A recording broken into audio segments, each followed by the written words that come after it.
Good evening to all of you. Thank you for coming for the TTS episode 5 Thoughts Cascade. So, we are here today to discuss, particularly during this pandemic time in the last 18 months. All of us are going through a tough time. So, we thought, why not we come together and help each other? So, the whole purpose of this meeting is that. So, the discussion points today, what we have lined up is one, during this pandemic time, what has worked well for you and what has not worked so well for you in terms of teaching, and perhaps the innovative methodologies of teaching that you have brought into your classrooms, online classrooms, and also some of the best practices that you have introduced. And maybe you have some challenges and then you are looking for solutions, and then let's explore how professionals like us can help you overcome those challenges. So that's the whole point. Now, as panelists today, we're fortunate to have 4 of them, in fact, 4 very senior educationers. We have Chandrasekhar, who has about 35 plus years of experience, having worked as a principal in a reputed school, and then he is now a senior educator offering educational services to teachers, schools, educational institutes. And welcome, Chandrasekhar. And we have Deepa Ravichandran, who is a hardcore Montessorian, founder principal of Flores Academy, Montessori School, and also a chief mentor at Smriti Academy, a mainstream school. Then we have Dr. Anil Kumar. Dr. Anil Kumar is a campus director and the principal of an ICSE school, Bangalore International Academy, who is also a very senior educator who I know personally well. He has been doing a fantastic job in the last 18 months, particularly during this pandemic time, introducing new methodologies in his school. So we're fortunate to have him today. And we have Chetna Sabharwal, who is joining us from Delhi.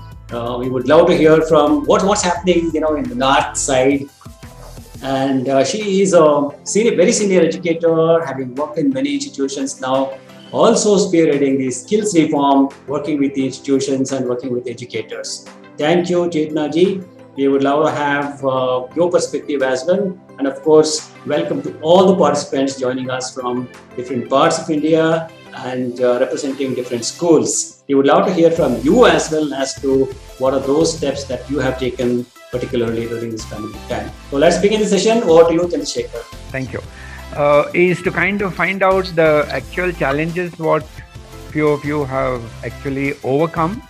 And quite a number of you would have made tremendous number of different kinds of attempts, and some of which did work out for you, and some perhaps you would want some kind of additional input or additional data or additional style of functioning.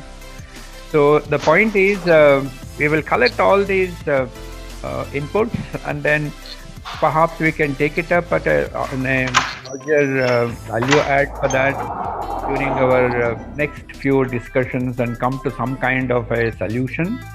Again, the beautiful thing about solutions being one solution will lead to maybe multiple problems, and then each problem will find out, and then we will find solutions for that. So that way it becomes a continuous process, which is also kind of skill building exercise perhaps, which is going to help the children and also the managements and of course the faculty. These are some of the basic things what we thought about, and then we did have a couple of interactions. In fact, I need to thank Varda for coming up with this seminar idea. It has really been wonderful. At least some basic kind of inputs from actual practitioners who have been in the field under different kinds of circumstances.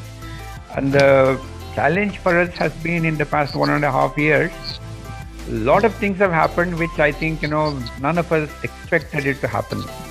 We knew that anyway every year there is going to be some change or the other, but then this has changed. The whole lifestyle itself has changed, and then the faculty training has undergone a lot of changes. The meaning of training itself has undergone very many challenges and then very many differences. So perhaps with this tiny short intro, and somewhere in between I'm sure I can pitch in some other points and what we hear from the rest of you, and then let's see how it goes. Okay, anything, what has worked, what has not worked, and what you want to work on, everything is fine, right? It's open. It's a kind of open kind of scenario. and let's address it as it comes. Okay, Varda, thank you. Over to you and the team. Please go ahead. Yeah, thank you, Chandrasekhar, for your opening statement. Deepa, would you like to start with? Okay, you have 3 schools, not one. So, how did you find? Thank you, sir, for the opportunity. And hi, friends. It's wonderful meeting all of you. Yes, this COVID had thrown a lot of challenges for us. First thing is that everything had to be taught online. Right. For me, I also deal with children in the age group of 2.5 to 6. That's Montessori. For them, activity-based learning works better than okay. So that was one of the challenges. So what we had to do is quickly we got adapted ourselves. We prepared a lot of hands-on activities, DIY materials. Bi-monthly, the parents came and collected it from us. Some we couriered and all that, and then my teachers would offer as to how to work with those materials and concepts. And for younger children, we requested parents, because their sitting tolerance were very less, and also seeing the screen time. And at that age, I'm as an educator, I'm not supposed to expose the child to that much of screen time as well, because it's a detrimental stimulus for the child. So keeping into consideration all this, we had to come up with a program where we also had to coach parents sometimes, children sometimes. But as we always say, human tendency to adapt. So are our children. Our children adapted to the method so beautifully. And the thirst to learn, I need to learn, I need to do, okay, made them sit and work with the DIY materials that we had sent. And so that way the program, that way at least the learning didn't stop. The learning continued. Maybe it was with alternate materials, but definitely the learning continued. This is about my Montessori environments. And with my older children, yes, there also we had to prepare a lot of digital contents for them. Okay, and then yes, so teachers had to be coached. Most of the teachers were not digital savvy. So first I had to coach them as to how to use the platform, how to use the digital medium to create digital contents and then offer it to children. So I would definitely like our program to work on something called resilience, building resilience. Okay, excellent. Resilience. Very good example. Okay, over to Dr. Anil Kumar. Are you there? Yeah, very much. Okay, Dr. Anil Kumar, your perspective being a campus director for, I know, one of the schools where you have over 1,000 students or over 1,500 or 1,700 students as I last. I'm not sure if it is more than that now. And I would also like you to, share with us how happy the teachers are, given that they had to make a shift from offline to online. From your experience.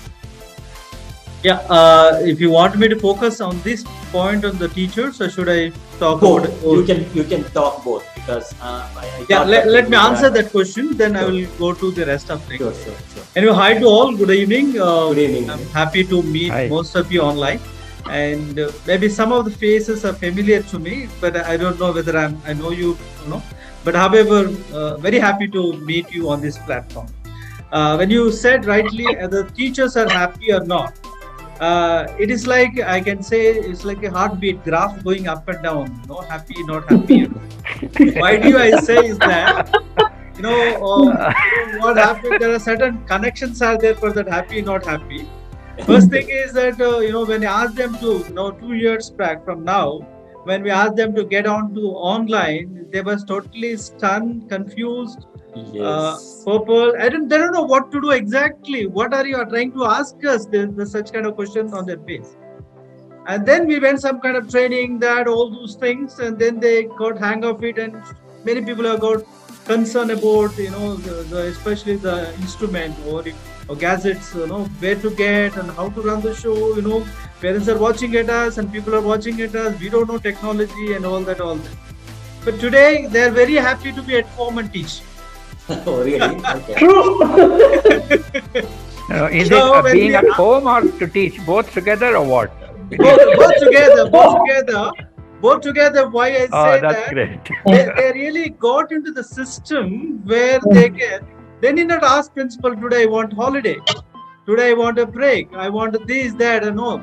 So they will organize till afternoon. The rest of the afternoon they can do a lot of other works and manage themselves and all those things. Whether we call it preparing for next year or so next day or preparing for themselves or the family. So somehow they have children also, no problem. No, someone keep them children, someone manage and run the show on. If you ask them to come to the school at least once in a week, sir, where to keep our children? Where to keep our children? All kind of confusion. So in other words, even if you give, I mean, I should don't quote me this word, but even if you give 75% or half salary, more or less not happy but happy because we're at home managing things. So that's the way the entire show is happening with them. When you come to children, now when you ask me the teachers, I'm asking about the children. Actually, in fact, last couple of days we started beginning schools. We started with 9th to 12th, then 6th to 8th. But children are very, very happy to come. They want to come, but parents don't want to send. Now, parents are, as a parents, I'm also a parent. We're all, worried about what would be happen, how it will be, all that. Even though we had a lot of programs, in fact, we had doctors from Fortis Hospital who came down and hope I'm audible. I mean, Yeah, you are.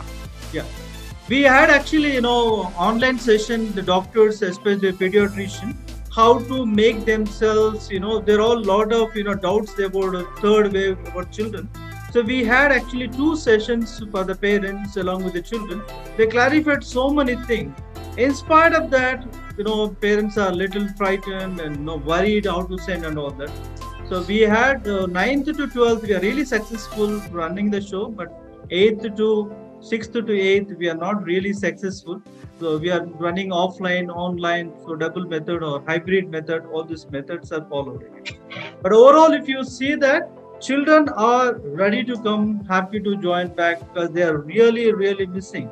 Now, I'm not sure whether the parent is here, how far is right and wrong, I don't know. But what I hear from the children, that, sir, we want to come back. We are really missing the school. We want to spend our school. Now, I don't know whether really tired of house, tired of parent, or tired of situation, or tired of entire environment. I'm not sure, but that may be the reason here. Yeah, when it comes to some of these, innovative things that we did in the past, and in fact, to some extent, this has really helped us online thing or what you call virtual thing. We had actually called a program called International Intercultural Students Exchange Program from Spain, UK, and South Africa. They were actually they were my classmates, friends.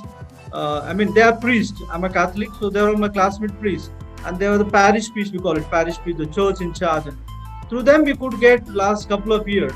Now, in fact, now it become very easy for us online, virtually to have exchange program. So it is really, interesting to see that children are, exchanging themselves thoughts, views, and all those things. And that one of the programs is really successful to some extent, not a great extent, but really extent, to some extent is really, the people come to know and all those things. Some of the students who are in 12th, they came to know some of the best universities through these children for further studies again. That also helped them again. Another program which I had is a teacher exchange program. One of the school by name Ambassador School, that is I think Indian Ambassador School in Sharjah. Again, the principal happened to be one of my best friends. So we thought, why can't we exchange a program? Because we need not to now travel. It's only a matter of virtually we can do it. Let's do it. So we could do it on Saturdays or certain days when we are free and all those. In fact, Friday there were holidays and all those things. So we could accommodate, and we had actually how do they prepare lesson plan. We watched their classrooms, they watched our classrooms, how we organize and all those things. And virtually, I mean to say. All that really interesting to see that how it went on. Maybe, again, thanks to virtual learning, it became very easy to get somebody from Sharjah or from out of the country. Physically, it's going to be really difficult, but this really worked out for us. Teacher exchange program. We did not had it very officially, but we had it, a kind of exchange program really inspired us. And sometimes, again, we had also career guidance program by our own parents? Like we have some of the parents. Excellent. Thank you. Definitely, we will come back to you with questions, towards the end. For now, can I invite Chetna ji? Yeah, Vardha, I'm here. Okay, fine. So if you could tell us what's happening in the north side, particularly since you are connected with many schools there as consultant, and also if you can, brief us about the skills reforms and that you are working on with many schools and higher education, so that everybody gets to know that.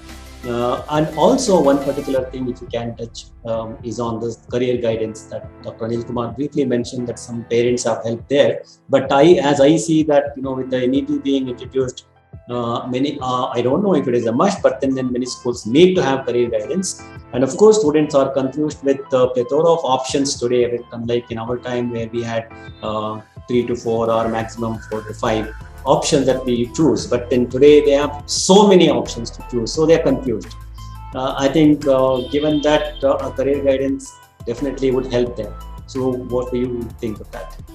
Yeah, thank you, Vardha. I think I have lot on my platter to say, so I'll keep it very brief, and then you can visit our website. That's what I've mentioned in the chat to know, and you can connect from there with us to know the more about in details like what we do. So the first thing in northern India, most of the schools are now open, depending on the parents' consent. Those parents who are giving consent for the students, they have opened it.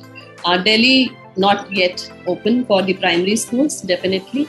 9 to 12 is going on pretty well because of the blended learning, and just because I have been connected with, I've worked with 4-5 schools in Delhi NCR and in Rajasthan. So we luckily in 2009-10 we had already the LMS system. So and those schools have actually adapted very well. So there was no confusion about the paying of the fee and all. And Delhi, of course, it's all about the demand and supply. All of you know the metro cities have this. So there is not except barring few schools which have the issue because of the standard of the studies and education. Otherwise, it has been going on pretty well for the teachers as well as the administration, also in the management. So that's one thing. Now, the second thing which I would like to introduce here, as I think Mrs. Deepa Ravichandran mentioned about it, the adaptability of the teachers. So I have worked with almost 1,000+ teachers on different forums to give them training on this adaptability, agility, and adversity. That is what we talk about, acing the 3 aces, where you actually start the journey from wherever you are getting stuck. And it's all about the personal branding as teachers. And I have seen, because this whole idea of skills reform came to me because I was catering to different roles as a consultant. So I thought, why not to start everything under one umbrella? And we have around 30+ mentors with us, which include some of the principals also, if you will visit on a website, and some of the people who are the industry experts. And they are all, they were welcoming to the idea about it, and they have been working with us on the course development for the teachers and for the corporate. So generally, it's a smooth transition which we have created from grade 9 onwards to the corporate. So we have trained teachers on future employability skills. We have trained the students on future employability skills, and in massive workshops across India, I would say. So if I give a gist of it, so 30+ institutions and 5,000+ students have been impacted with this. Other than that, because I am a trained counselor as a psychologist, so my speciality is in learning. And I'm founder of one of the organization, which is a charitable society. So whatever we earn from skills reform, we partly work with the teachers who are actually jobless also.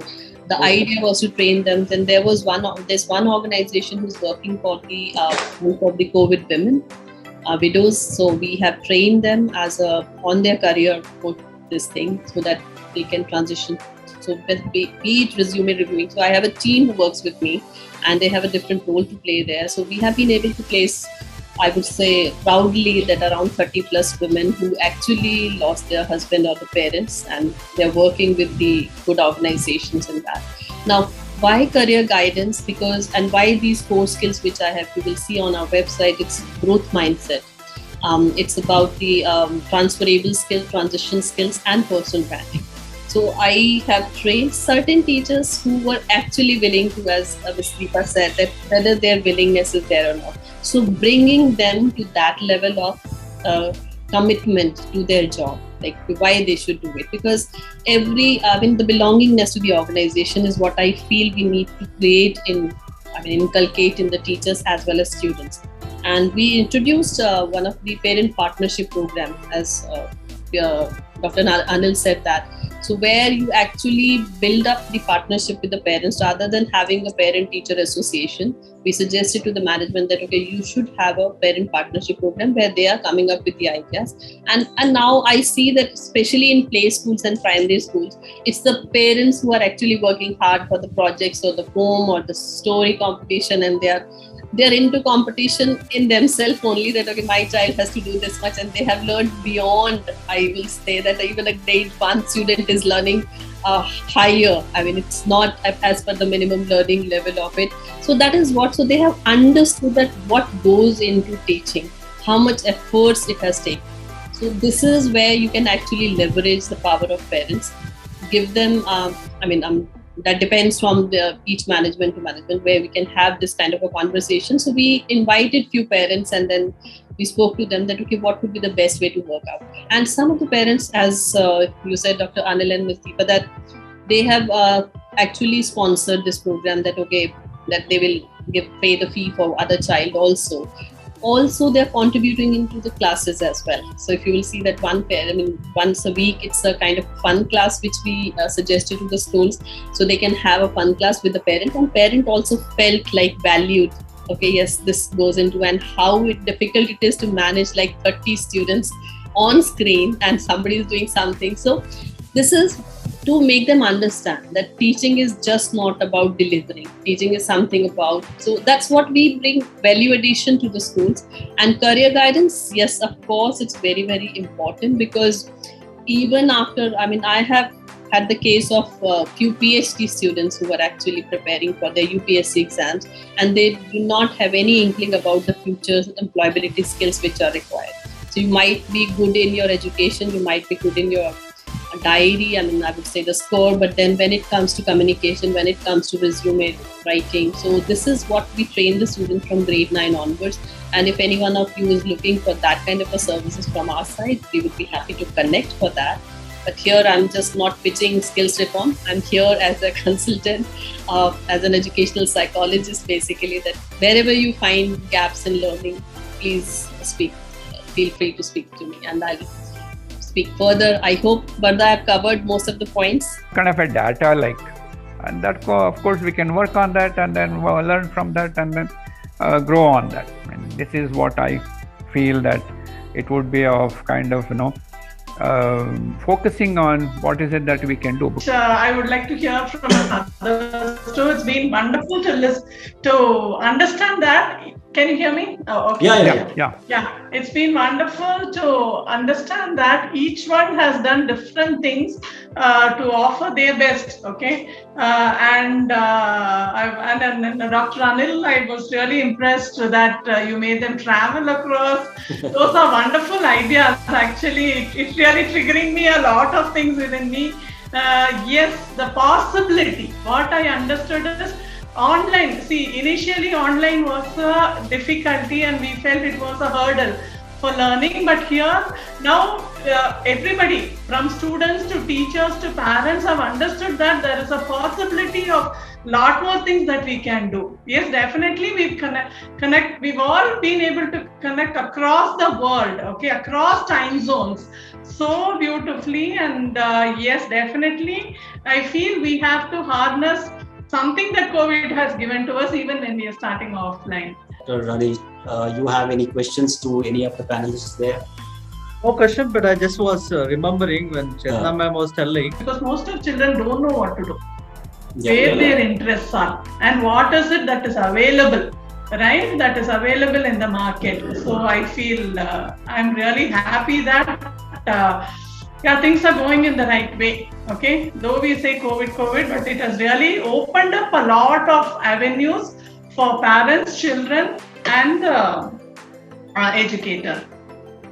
Okay, but does the degree loses its relevance? You mean to say? I mean, it will revamp it. I feel, according to me, they will revamp it. They will revamp it. Probably instead of just sitting in one class and doing a project in the final year, continuously it might be an industry experience.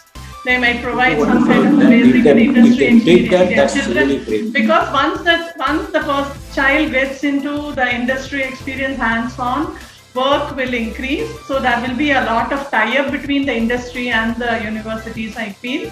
So things are moving in that direction in the West. Yes, definitely most of the universities have already started doing that. It's just not the final year project. It's from day one. What is it that they're going to do? So that way it is going to help. But for that, what kind of preparation they have to do because we are walking back the timeline. What preparation they have to do is in the high school is something extremely important. Excellent. And this is an age when children also keep changing. I want to become a dancer, I want to become a doctor, I want to become a lawyer, or contrasting ideas, right? So what is it what aptitude do they actually have? And most of us, even I myself, I started my career as an engineer, but you know what happened. So we change, right? Most of us, they say that the percentage also, they say 80% of them change their career. Okay, that's what. Deepa, you are still doing engineer job only, huh? You are changing children, engineering the children's way of going about for the future. I know. So that reminds me, a few years back, I was with the talent acquisition head at Wipro, and he was telling that, an engineer who joined as a software engineer, 6 months from the date of his joining, he came to his cabin and said, "You know what? I don't like this job. I want to be like you. I want to be somebody like you." I said, "Okay, go and do MBA and come back." And that was about 7 years back. I mean, I'm not talking about today. Imagine now the way the people think. I mean, the way the students think. Yes, there is a sea of change in terms of their, changing their options from one to another. For that, it's some kind of a guidance. I mean, that they need guidance. As I said in the beginning, and what is available in the market, if some kind of guidance, if they get, definitely is going to be of great. When there are so many options, they are confused, so they need to be guided. That's exactly what Chetna ji said. Yeah. Okay, so over to Anil Kumar. Dr. Anil, you said that you have a question. Not question exactly. Actually, just I'll be connecting first with Deepa ma'am, then I'll go to Chetna ma'am. What she was telling the beginning now with the new education policy or national education policy, I think when it according to the policy, by the time the student comes out of his education, you should be perfect in particular skill. Either you should be a carpenter, you should be an electrician, or you should be a doctor. But one profession you should get out of. It's not just like we all came out of degree and didn't know what to do on the street. When then I remember still when I finished years back here, when I came to the school, I'm nothing against that, but totally it is different than what I studied and what it is here. But today they're talking about, I'm also part of that national education policy, a lot of meetings we had. But that is what we want, that the child should come out with some skill, he or she, so that, end of the day, we also need to have bread and butter for what we are studying. So they should have it. Even at home, they should have some skill to run their own show. So that's one thing. So that is the power of the teacher. But we should again support the teacher and in help or with help of the parents. So that's where I like to share, parents' participation, parents' cooperation, and what you call, together working will make the school wonderful rather than only one-sided story. Excellent. Well, thank you for that share, Dr. Anil. I'll quickly go to Chetna ji if you have any questions to any of the panelists here, and then I go to open forum where people can share, how they have done in the school, what went right, what went wrong, or what they expect.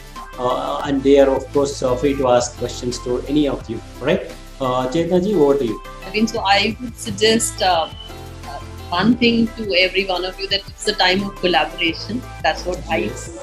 Each one of us should come with the best of the things which you have done, and we can put it as the best practices. Maybe a document, because that's Chandrasekhar said, that something for people who don't have that, because I am at that stage that it's of giving more rather than taking in. Absolutely, Chetna ji. I mean, I think I would request everyone to connect, once we are through with Tahira, ma'am. You Hello, yes. Yes, Hello, Tahira. Mr. Go ahead. Vardhamurthy. Yes. Good evening to everyone present here. It's wonderful to be a part of this amazing team.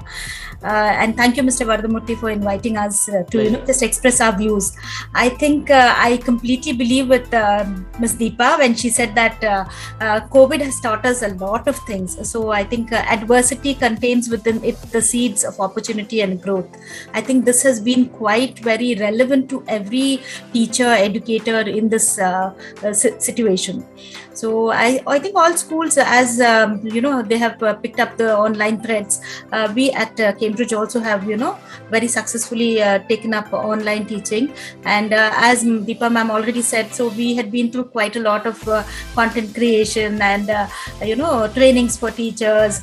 And then even trainings for parents, sessions for parents, regular sessions, in fact trainings for students also. So all that set the wheels going very smoothly, so that I think now it's almost a year and a half now that the situation has prevailed, and we've been quite successfully going on with the online classes. Yes, I would agree with Ms. Chetna also when she said that we need collaboration. Yes, this was what we as a school first sought for. We looked for technical collaboration. See, as a school, we were not into that technical zone. So first thing, getting onto the online platform for us, the basic thing was getting some technical, assistance and help in moving ahead. So we had a very good, tech, setup for us and for the teachers. So that helped them, into getting into the whole setup. And I deal with the little ones, the tiny tots, the pre-primary. So very happy setup for me. But yes, quite challenging when it comes to online, because again, when we always think of the little ones, I know Ms. Deepa also deals with all the little ones, and Ms. Chetna, it is the touch, the feel, that is what is more important for the little ones. But then creating that whole thing, and also as just Dr. Anil Kumar said, having virtual tours, it was wonderful to hear about it, and hoping to hear more about how you went into it, so that such best practices can be adopted by other schools. So we also did that. But yes, even now every day whenever I interact with the little ones on the the Teams platform, we have taken up the Teams platform, and it's beautiful. I thought during this period, because as a coordinator in a regular setup, I would walk into the classrooms, wish them, talk to them, interact with them, but that was not actually happening. So I used to jump from class to class on the online platform, and it is so surprising. Every little child knows you as soon as hello, good morning, Tahira ma'am. It is so wonderful. Mm-hmm. So I don't think that connect is missed out at all. So it's wonderful to be in that collab state, and see that learning is uninterruptedly happening. This is, I think, what I would, as a coordinator of the pre-primary students, I would really like to say.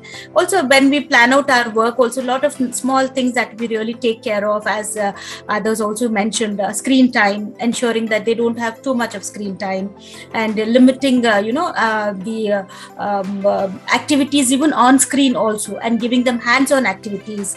So where the teacher is really observing them when they are, completing whatever is given. And a transition period, I think this was also taken up very well by the parents also. They were very happy that, small, every, like about every 20-30 minutes, we had a small transitional break, where the child was asked to do some kind of a small movement, either skip 5 times, or just run around and bring something from the house. All these kind of small things also added to the child not being getting stuck and being sitting in one place for a longer period of time. So these were the things, Mr. Vardhamurthy, and I hope it really helps. Yeah, thank you. Excellent. Yes, good share. Yes. Can I call Shilpa as a parent? Are you there, Shilpa? Yeah, Varada. Okay, Shilpa, as a parent, how did you find this transition from offline to online, and then you being a parent have to probably spend a lot of time, than earlier with your child, whilst the class is on. So how was your experience? I'd like to know, as a parent, how did you feel? Yeah, hi, good evening, everybody. It's really feeling that I've been a part of this with such great people here. And I got an opportunity to learn a lot of things as an educator, what you guys talk and how you took care of these situations and stuff. last year it was a tough time. Like it was how a mother feels when she has a new child. So there are a lot of people who will tell, do this, do that, don't do this. But as a mother, you know how you should take care of the child and stuff. So that's how it happened for me. But it took almost August, September when they literally started the classes, when they started the videos, started sending the videos, and then slowly they started the online classes, how they picked up the subjects, core subjects, and then the languages, and then the physical education and stuff. But this time they are more prepared. Okay. Do you have any question to any of the panelists here? No, this career guidance, one thing was very important for. Okay, great. Wonderful. Thank you, Shilpa, for sharing.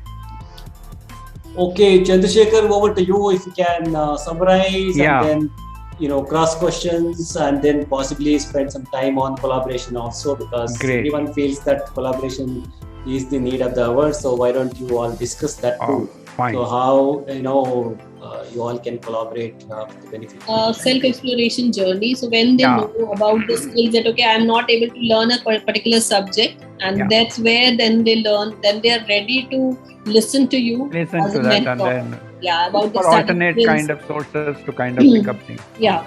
You would be surprised to know, or perhaps if you know, if you take just one sport, for example, IPL has associated with 700 different career options.